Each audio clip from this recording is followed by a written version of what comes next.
All right, Coach, we'll just start with an opening statement and we'll go right into questions. Yeah, so first of all, I want to thank the fan turnout. We had great turnout and great support, and we're appreciative of that. We don't take that for granted. I want to thank the Chick-fil-A and the Peach Bowl. We had a great experience and were treated in a first-class manner. Specifically to the game, just too many moving parts with the staff and with the players against a good team. Too many moving parts, staff and players, to have the type of success that we wanted to have today. I won't get into all the details. I thought the officiating was less than desirable. That first drive, we have the field goal. We run a slant, we get turned around. But I'll move on. I could list out a number of examples, but that's a big play in that game at a critical moment, starting out with a touchdown rather than a field goal. Is significant, but I'll move on. Lack of turnovers. Again, we had 2 plays backed up in their area of the field that went to replay, but those 2 turnovers would have been huge in the game. I'm not even saying that they were judged right or wrong. I didn't get a chance to see it, but they were huge plays in the game, and then we had a turnover. We've done a great job of creating turnovers on defense and eliminating turnovers on offense, and we didn't win the turnover battle today, which has been a huge part of our success all year long. A couple other things I would say is, getting off the field on 3rd and 4th down on defense and being able to convert and stay on the field on offense. We've been great all year long in the third quarter. Starting the third quarter with 2 3-and-outs on offense when the game was still very, very competitive at that point. That was significant. So you got to give Ole Miss credit, got to give Lane and his staff credit. But I think ultimately too many moving parts, staff and players, to have the type of success that we want to have. All right, we'll take questions. Raise your hand, please. We'll get you a wireless microphone. We'll start right here in the front row on the left, please. James, the decision on 4th and 1 to punt, what went into that one? Yeah, we were backed up on our end of the field. Felt like we needed to obviously punt the ball, pin them deep, and make them go the length of the field. We had not been moving the ball the way we needed to offensively. They had been moving the ball, so felt like I needed to give our defense the best chance. Obviously, that was a big story in the game, them going for it on 4th down and having success. We did go for it on 4th down and scored a touchdown, but we did not go for it in that situation. All right, next, all the way in the back on the right. Hey, Coach Franklin. From the first half to the second half, obviously the first half, you going with a 3-point deficit, looked competitive. The second half, Ole Miss extended their lead. What was the biggest difference that allowed Ole Miss to extend their lead from the first half to the second half? A couple things. We had obviously the ability to move the ball in the first half, not as consistently and not as explosive as we'd like to be, but in the third quarter, again, starting out with 2 3-and-outs. We had some injuries. We had some guys that had limited roles in the second half compared to the first half. All those things factored into it. Right here, front row on the left. James, was Dante Cephas available to play today? And if he was, what went into him not seeing the field? Yeah, everything's an open competition every week, and the depth chart reflects that. And then obviously when you're in a bowl situation and you got 3 weeks, there's a lot of movement that can occur in 3 weeks. And part of that obviously is also having Trey Harrison back that we had not had for about 5 weeks this year. All right, next over here on the right. James, kind of going off of that, how would you evaluate the end-to-end development and progression of your receiver room, and what would you say sort of led to it never really getting to where you wanted it to be? Yeah, I actually thought during the bowl period that those guys had a really good bowl period. I thought that was a big part that we were excited about and we made a big deal about with the team. It's a combination of things. I think we're really good at tight end. That's part of it.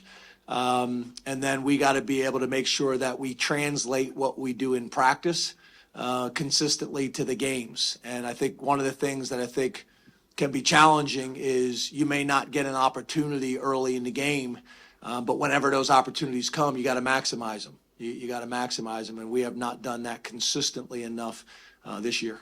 All right, next over here, halfway on the left.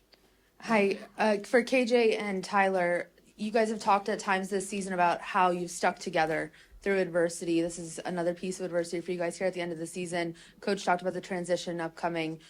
Why is this a group that sticks together, and why do you think that this has been kind of the mark of this season? Yeah, I'll start off. I just think, we go back to what we all been through together, all the hard work we put in together, in the off season, when a workout, summer workout. So we reflect on those kind of things and realize that, we get this time, we get limited times, 12 games, and 12, 13 games to play with each other. And we make sure we stay together through it all. We'll never, break up on each other. And that's the main thing, staying together through it all. Because when we were, struggling in the workouts, that was the time we had to stay together. So we'll never, never let that break in the middle of a game. Yeah, I'd agree with KJ on that, and then it kind of just starts with our coaching staff and the culture day and distilling us, and then as older guys on the team, making sure we keep that going through the highs and the lows. So just doing that's important. All right, next here, front row on the right. James, the pace that they play with, the tempo, how challenging was that with some of the moving parts? And KJ, what was it like playing in a team that goes that fast? Yeah, so the tempo is challenging early on in the game where we were able to get negative plays, takes them out of their rhythm. But obviously when they're able to play with tempo and have positive plays and build on it, it is difficult to stop. That also goes into how the game is managed is also important. When the ball goes out on their sideline, that is a substitution. And we have the ability to match substitution. And there's a couple times where we're trying to be able to substitute right there to affect their tempo and also to match personnel. We weren't given the opportunity to do that a few times. So tempo is challenging all the time, but you also need to make sure it's being managed correctly and consistently so we know when we can sub and can't. Yeah, and I agree with Coach Franklin on that one. And I think the main thing for me, and a lot of guys that say the same, is getting to play and make sure everybody's on the same page. Because when they're doing hurry up, a lot of guys are just getting up from making a tackle or getting up from doing whatever they were doing on the play. And our main thing, we always want to have our cleats set and be on the same page. And sometimes hurry up, causes disruption with that. And that's the main thing that causes difficulty with that. All right, next here, front row on the right. James, you mentioned the moving parts. How do you think it affected you, like emotionally, energy-wise? Can you comment on your team from that perspective? Yeah, I didn't feel like that was an issue from an energy and a focus standpoint. You guys can speak on that, but I don't think that was an issue. But we had significant players that have played all year long. That weren't in that game. And I don't want this to come off the wrong way. I'm not criticizing, but it is what it is. It's the reality. And I think about guys that did play in the game and how appreciative we are, but not only appreciative, there's an opportunity to create value by playing in games as well. Talking to some people, our guys playing against Ole Miss and playing well is also an opportunity. And these things, obviously we need to have some discussions as a team and how we're going to handle these things moving forward. But it was different. You look at last year's game and this year's game, it was different. And we need to have some healthy discussions about that as a staff and as a team and how we want to operate moving forward. All right, we got time for a few more. We'll go next all the way in the back on the left. Hey, Coach, you mentioned those 2 turnovers that were overturned on replay. You guys were disruptive early in this game defensively and seemed to do what you wanted to do defensively really early in this game. What was the adjustment that Ole Miss made that gave you guys trouble kind of there midway through the first quarter in the first half? Yeah, again, I think a couple things that I've mentioned already. I think, obviously early on we were able to get some negative plays, whether tackles for loss, whether it's 0 gain plays, whether it was sacks. those things, when you're able to keep a team off schedule and not go tempo, those are powerful. Those are powerful. And then I think also, obviously, our offense being able to answer, some of those scoring situations and keep the game within a score, within a field goal, is significant. But again, we had some guys in the second half that weren't available. And I think they did a good job. If you watch their game plan, they went after some guys that had not played a ton of football for us this year. And it'll be a great learning opportunity for those guys and for us moving forward. All right, time for a couple more. Let's go on the aisle on the right side here. Coach, in the second half, specifically the third quarter, anything specific Ole Miss did on defense? I know you were able to score any points. Just curious about the Ole Miss defense in the third quarter. Yeah, obviously, I think they made some adjustments, but overall, we weren't able to stay on schedule. You don't want to be in third and long situations. So whether it was a drop or an incomplete or whether it was a rush of no gain, you get off schedule against a good team with that type of defensive line. I think their length at the defensive tackle, they were able to bat down a few balls, which those may not be sexy plays, but they're significant. That was probably the biggest thing. We weren't able to stay on schedule on third down. All right, we're going to take two more back here on the right side. Yeah, KJ and Tyler, I wanted to ask you, you've obviously had great New Year's Six Bowl experiences, being at destinations, that type of thing. Can you take us to next year when it's an actual playoff game and the result means you continue or you don't continue, how that may adjust or how it may feel differently starting next year?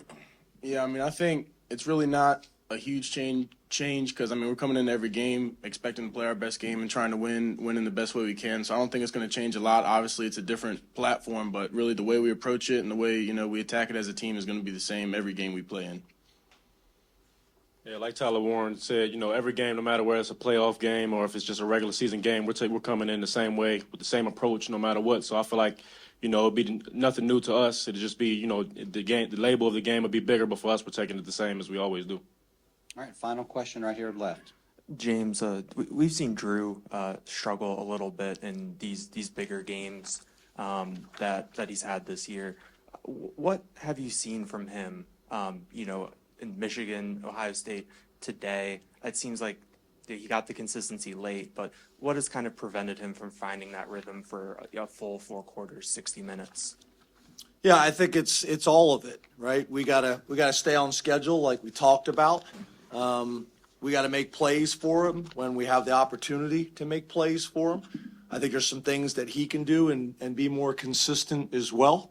But I think the biggest thing, which I think was a question earlier, is we got to be able to scare people and be a threat consistently on the perimeter. And that's something I think we've shown flashes of at times, but we need to be able to do that on a consistent basis.